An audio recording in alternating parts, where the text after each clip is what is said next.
গরম ভাতের সাথে যদি এরকম ডালের বড়ার রসা থাকে তাহলে ভাতের সাথে খাওয়ার জন্য আর কোনো কিছুরই দরকার পড়বে না। এই ডালের বড়ার রসা দিয়েই এক থালা ভাত খাওয়া হয়ে যাবে। নমস্কার বন্ধুরা, আমি ঝর্ণা সিম্পল রেসিপির আরেকটা নতুন ভিডিওতে আপনাদের সবাইকে স্বাগতম জানাই। কেমন আছেন সবাই? আশা করছি ভালো আছেন। আজকে আমি ভীষণই টেস্টি এবং চটজলদি বানিয়ে নেওয়া যায় এরকম একটা ডালের বড়া রসার রেসিপি শেয়ার করব। এই ডালের বড়া রসাটা খেতে এতই টেস্টি হয় যে একবার না বানিয়ে খেলে বুঝতেই পারবেন না। চলুন তাহলে রেসিপিটা শুরু করি। এই ডালের বড়া রসাটা বানিয়ে নেওয়ার জন্য আমি আগের দিন রাত্রেই মেজারিং কাপের হাফ কাপ মতো মুগ ডাল একটা মিক্সিং বলে নিয়ে 2 থেকে 3 বার জল পাল্টিয়ে ভালো করে ধুয়ে জল দিয়ে ভিজিয়ে সারা রাত রেখে দিয়েছিলাম। এছাড়াও আপনারা এই রেসিপিটা বানানোর 5 থেকে 6 ঘন্টা আগে মুগ ডালটাকে ভিজিয়ে রেখে দিতে পারেন। আপনারা চাইলে মুগ ডালের পরিবর্তে ছোলার ডালটাও ব্যবহার করতে পারেন। পরের দিন সকালে দেখছি মুগ ডালটা খুব ভালোভাবে ভিজে গেছে এবং নরম হয়ে গেছে। এখন এই মুগ ডাল থেকে জলটা যতটা সম্ভব ঝরিয়ে নিয়ে একটা মিক্সিং জারের মধ্যে নিয়ে নিচ্ছি।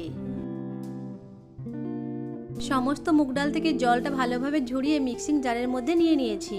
এখন মুগ ডালের মধ্যে দিয়ে দিচ্ছি 1 ইঞ্চি মতো আদা আর দিয়ে দিচ্ছি 2টো কাঁচা পাকা লঙ্কা। এখন এটাকে গ্রাইন্ড করে একটা মিহি পেস্ট বানিয়ে নেব।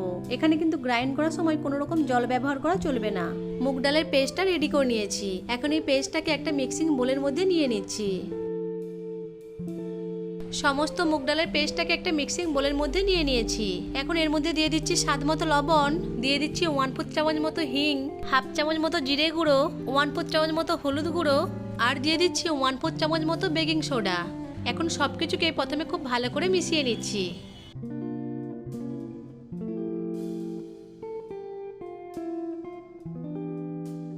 এরপর হাত দিয়ে 2 থেকে 3 মিনিট মতো খুব ভালো করে ফেটিয়ে নেব।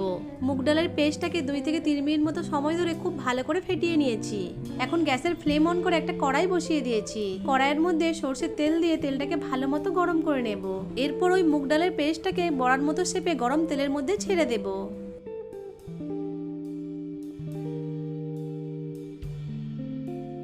এরপর বড়াগুলোকে মিডিয়াম টু হাই ফ্লেমে ভালো করে ভেজে নেব। এক পাশ ভাজা হয়ে গেলে উল্টিয়ে অপর পাশটিও ভেজে নেব।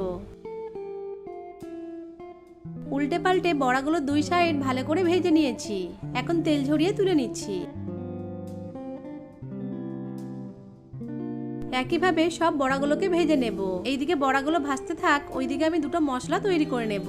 মশলা তৈরি করার জন্য 1 ইঞ্চি মতো আদা একটা মিক্সিং জারের মধ্যে নিয়ে নিচ্ছি। সাথে দিয়ে দিচ্ছি 2টো মিডিয়াম সাইজের টমেটো আর দিয়ে দিচ্ছি 2টো কাঁচা লঙ্কা। অল্প একটু জল দিয়ে গ্রাইন্ড করে একটা মিহি পেস্ট বানিয়ে নেব। মশলার পেস্টটা আমার রেডি হয়ে গেছে। এখন এই মশলার পেস্টটাকে এক সাইডে রেখে দেব। এইদিকে একটা ছোট বাটির মধ্যে নিয়ে নিচ্ছি হাফ চামচ মতো জিরে গুঁড়ো, হাফ চামচ ধনে গুঁড়ো, হাফ চামচ হলুদ গুঁড়ো আর নিয়ে নিচ্ছি হাফ চামচ মতো কাশ্মীরি লাল লঙ্কার গুঁড়ো। এখন এর মধ্যে অল্প একটু জল দিয়ে ভালো করে মিশিয়ে নেব। এইভাবে গুঁড়ো মশলাগুলোকে আগের থেকে রেডি করে রাখলে বাটা মশলার মতো স্বাদ পাওয়া যায়। মশলাটা রেডি করে নিয়েছি। এখন এটাকে এক সাইডে রেখে দেব। এইদিকে আমি সব বড়াগুলোকে এক এক করে ভেজে নিচ্ছি।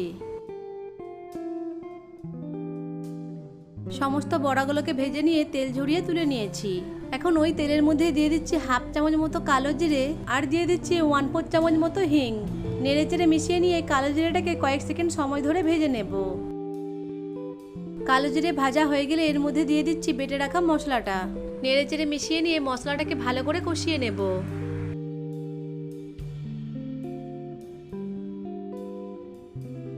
মশলাটাকে ভালো করে কষিয়ে নিয়েছি। এখন এর মধ্যে গুঁড়ো মশলার যে পেস্টটা রেডি করে রেখেছিলাম সেটা দিয়ে দেব। নেড়েচেড়ে মিশিয়ে নিয়ে মশলাটাকে আবারও ভালো করে কষিয়ে নেব। মশলাটাকে ভালো করে কষিয়ে নিয়েছি। এখন এই মশলার মধ্যে দিয়ে দিচ্ছি 2 চামচ মতো ফেটিয়ে রাখা টক দই।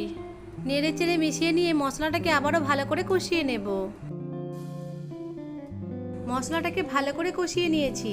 এখন এই মশলার মধ্যে দিয়ে দিচ্ছি পরিমাণ মতো জল। জল দেওয়ার পর নেড়েচেড়ে মশলার সাথে ভালো করে মিশিয়ে নেব। এরপর এই গ্রেভির মধ্যে দিয়ে দিচ্ছি পরিমাণ মতো লবণ, 1/4 চামচ মতো চিনি আর দিয়ে দিচ্ছি 1/4 চামচ মতো গরম মশলা গুঁড়ো। সবকিছুকে খুব ভালো করে মিশিয়ে নিচ্ছি। এরপর এই গ্রেভিটাকে 1 মিনিট মতো সময় ধরে ফুটিয়ে নেব। তারপর ভেজে রাখা বড়াগুলোকে এই গ্রেভির মধ্যে দিয়ে দেব। নেড়েচেড়ে বড়াগুলোকে গ্রেভির সাথে মিশিয়ে নেব। এরপর মিডিয়াম ফ্লেমে এটাকে 2 থেকে 3 মিনিট মতো রান্না করে নেব।